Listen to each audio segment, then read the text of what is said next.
before we get into this next story, I have to put a disclaimer on this. I am not a professional. I am not Nostradamus who can accurately predict the future. These are just my best guesses based on what I've seen, the numbers that I've read that are out there, and what I'm hearing. But you know what? We're 2 weeks away. We got to predict the season. What is going to happen this season in Miami? All right. With that out of the way, let's talk about the best case scenario, right? Here's my best case scenario. You're looking at it right there. That's right. Undefeated. Some of you are hysterically laughing, rolling your eyes back so far you're going into a coma. But ride with me.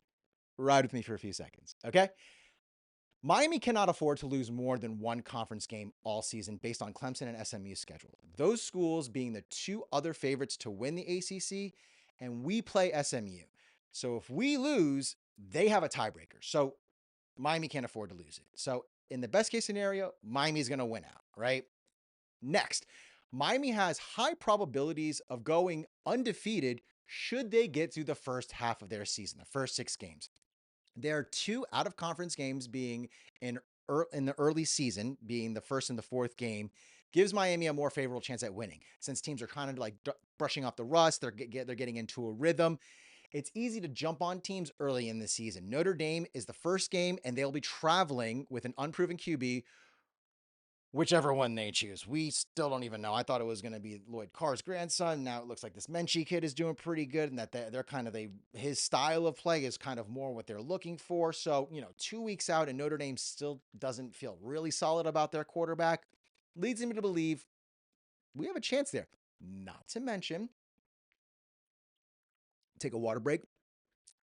Notre Dame hasn't won since 1981 in Miami. Fun fact. They played all through the 80s, the entire decade of the 80s, didn't win once down here. Last time we played them in 2017, didn't win. It was kind of a drubbing. So it doesn't sound that too off that even though I think a 3-point or maybe 2.5 point favorite Notre Dame is, that we could beat them. Miami's next biggest out-of-conference game against the Gators, who will be coming off a major battle against LSU in Death Valley and then traveling for back-to-back weeks, does not bode well for the Gators, who were dismantled in their own stadium just a year ago. I know we saw the Gators kind of catch fire towards the end of last season. DJ Lagway was named the starter. He is the great hope. I'm not buying it, man. I don't think you get drubbed the way you did at home, then come to our house and say, you're going to be competitive and you're going to beat us. Doesn't happen. You couple that with an injury-prone QB and DJ Lagway, you could start to see how I'm getting to this conclusion. You've already had coaches even leave UF to come here. I think Billy is on the hot seat, even though, it's not official. We got to see where UF is. And let me tell you something. If anything, I think, let's just say we were talking about LSU earlier. LSU could do us a huge favor and wear them down. I would not want to play LSU and then come to us.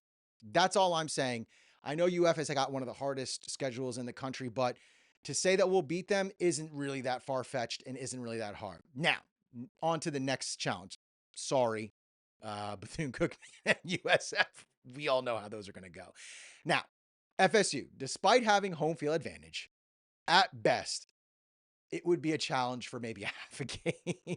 We're talking about a team that only won 2 games last year. And frankly, Thomas Castellano, if reports are true coming out of FSU's fall camp, isn't looking that hot, isn't looking that accurate, isn't looking that consistent. So, I don't want to say we're going to blow them out. I don't want to say it's a guaranteed win, but common understanding would probably have you lean to, we're probably going to beat them, even though they're going to be at home. Not to mention, their stadium has just been renovated. They've lost about 20,000 seats or 10,000 seats. So who knows who will show up there. And let's just face it, I wouldn't blame. I would not blame. I lived in Tallahassee for a year. Yes, I went to FSU my freshman year. If FSU gets blown out by Alabama in the first game, I would not blame a single person in Tallahassee for not showing up for the rest of the season. Because what do they have to go watch? Nothing. That team is going to be brutal to watch if it goes the same as last year. My hope, it's a little different.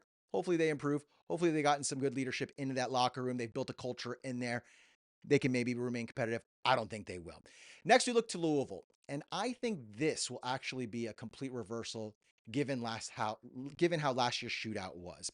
I think this year's defense, our defense, Miami defense, will take the game in a completely different direction. You know, when you take out the secondary, you leave a lot of room for a shootout, which is what last year was. I think this, with being a Friday night primetime kickoff at home opposed to a noon roadie like we had last year, it just bodes in Miami's favor. I think we can actually take that win and take that W.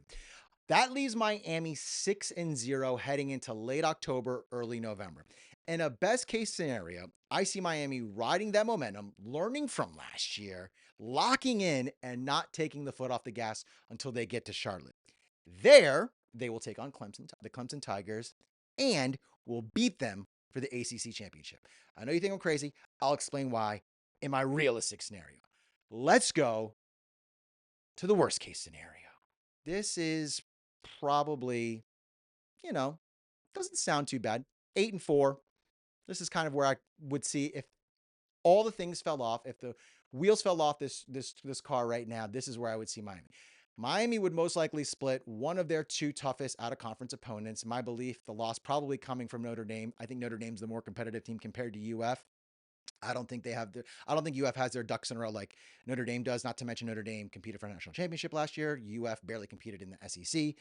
I digress. In ACC play, they would probably end up losing in a heartbreaker to Louisville at home. I could see that happening. We've lost to Louisville in the past. We've lost to Louisville at home. Louisville does usually play us well.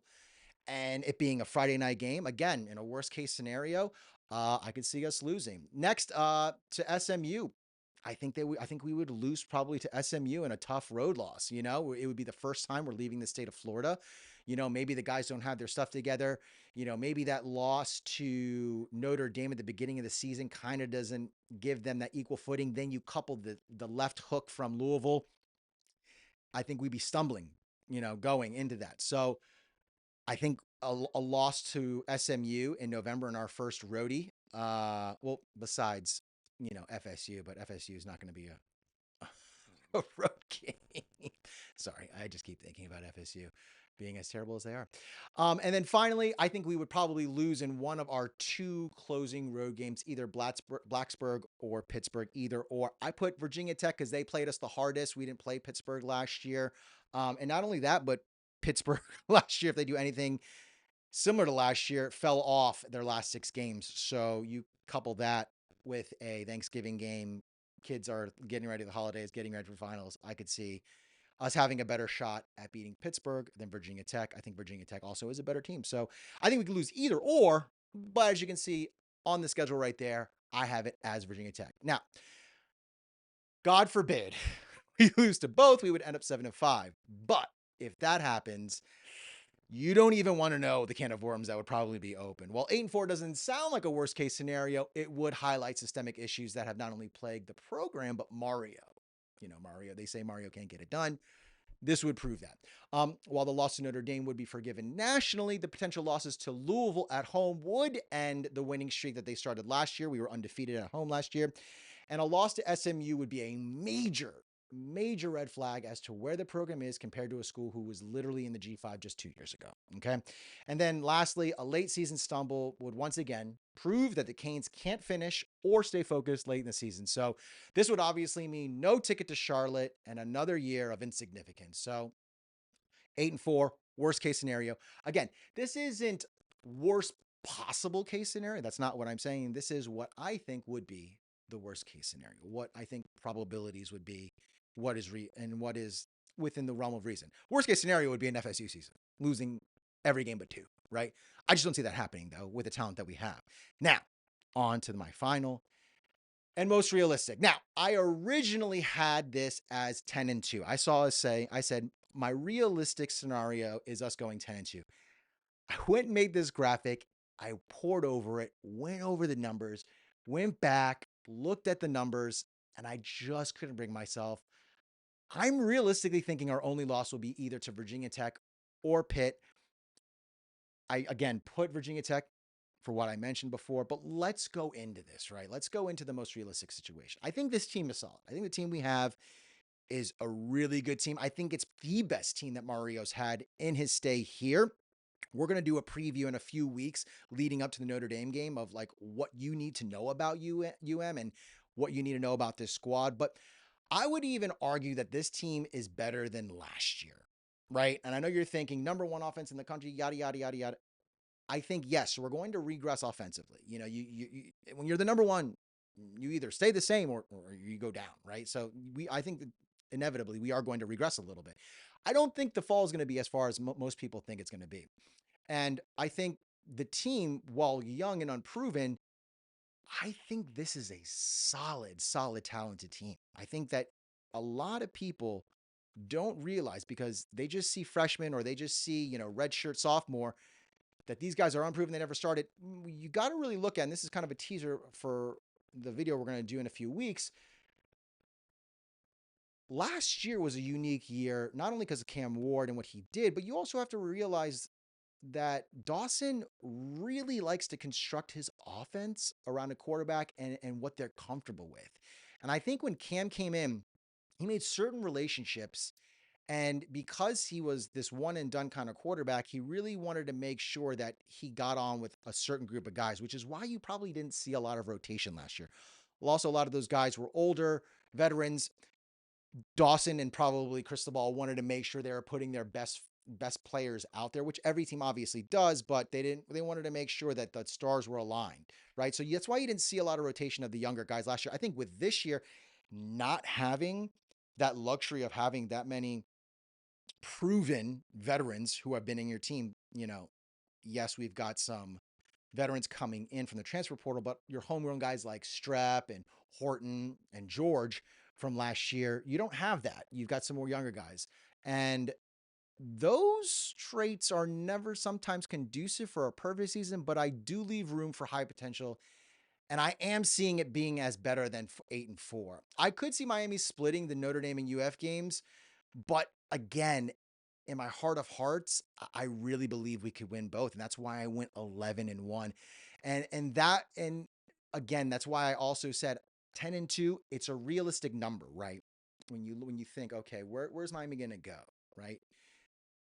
But if you keep the two, that means we have two ACC losses because I don't think we're going to lose to Notre Dame or UF. We could. We could lose.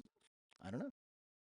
But in my heart of hearts, I do think we'll only win two, which means if I wanted to stick to 10-2, that means we would have two ACC losses, which would keep us out of the ACC, which I think, again, that is a major issue that Cristobal has to get over.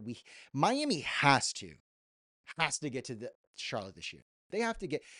They don't necessarily have to win the ACC, but they got to punch their way to the college football playoff, which means they have to get to Charlotte, right?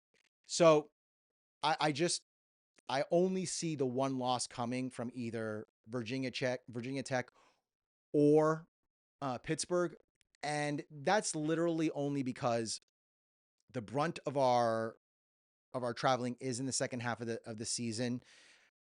It's 3-3. And the two last games are in cold weather environments. Again, best case scenario, we're undefeated. Realistically, I just don't know. And Miami has a history of letting off the gas towards the end of the year. We did it last year with the best offense. Kind of be hard to believe we would do it with an offense that would be a little bit less than. But I still think 11-1 is the realistic record. And I think Miami goes to Charlotte with an 11-1 record, right? And I think they beat Clemson.